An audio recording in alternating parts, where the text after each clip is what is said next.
एक छोटी सी लड़की स्टूल पर खड़ी होकर अलमारी के ऊपर रखा अपना छोटा सा खिलौना उतारने की कोशिश कर रही थी। तभी उसका संतुलन बिगड़ गया और वह जमीन पर गिर पड़ी। गिरने के बाद वह हिल भी नहीं पा रही थी। वह रोते हुए उस आदमी को पुकारती रही, लेकिन वह पूरी तरह अनजान था। लड़की दर्द से चीखती रही। जब तक वह आदमी उसे अस्पताल लेकर पहुंचा, तब तक वह कोमा में जा चुकी थी। वह घबराकर सबसे मदद मांगने लगा, लेकिन जन्म से ही बहरे और गूंगे होने के कारण उसके मुंह से एक भी आवाज नहीं निकल सकी। वह सिर्फ अपने हाथों के इशारों से लोगों से गुहार लगा सकता था। खुशकिस्मती से लड़की को कोई गंभीर चोट नहीं आई थी, लेकिन जांच रिपोर्ट आने पर अस्पताल को पता चला कि दोनों का आपस में कोई खून का रिश्ता नहीं है। पुलिस ने तुरंत जांच शुरू की और जल्द ही लड़की की असली मां का पता लगा लिया, जो एक बेहद अमीर बिजनेस वुमन थी। असल में 5 साल पहले उस आदमी को यह बच्ची संयोग से मिली थी। उसने बहुत कोशिश की, लेकिन उसके परिवार का कोई पता नहीं चला। आखिरकार उसने उसे अपनी बेटी की तरह पालने का फैसला किया। उसने उसे अपना सब कुछ दिया। रात में अगर लड़की रोए तो उसे तुरंत पता चल जाए, इसलिए वह दोनों की उंगलियों में एक धागा बांधकर सोता था। वह बोल नहीं सकता था, इसलिए हर रात उसे इशारों की भाषा में कहानियां सुनाता था।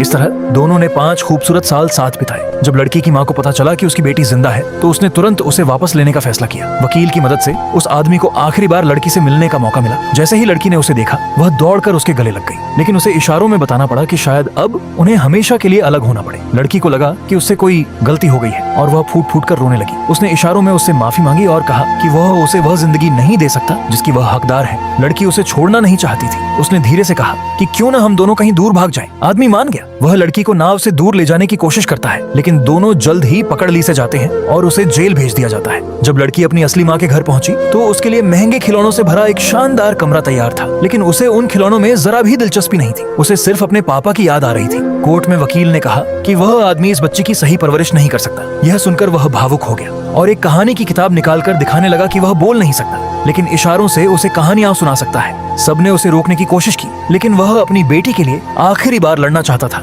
तभी वह इंसान, जिसने पूरी जिंदगी कभी आवाज नहीं निकाली थी, अचानक एक पूरा वाक्य बोल गया। फिर भी जज का फैसला नहीं बदला। आंसुओं से भरी आंखों से उसने लड़की की मां की ओर देखा, लेकिन उसकी तरफ से भी कोई जवाब नहीं मिला। उसी पल उसे समझ आ गया कि वह अपनी बेटी को हमेशा के लिए खो देगा। जिस दिन लड़की जाने वाली थी, वह बार बार उसे रोजमर्रा की छोटी छोटी बातें याद दिलाती रही। समय पर खाना खाना, घर आकर हाथ धोना और अपना ख्याल रखना। वह आदमी अपनी भावनाओं को छिपाने की पूरी कोशिश करता रहा, ताकि लड़की और ज्यादा दुखी ना हो। उसने इशारों में कहा, अगर मेरी याद आए तो बस अपनी आंखें बंद कर लेना, मैं तुम्हें वहीं मिल जाऊंगा।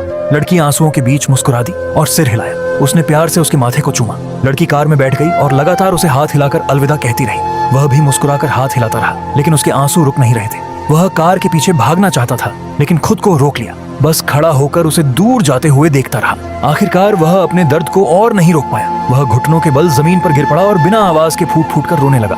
अब आप बताइए, इस बच्ची की परवरिश किसे करनी चाहिए?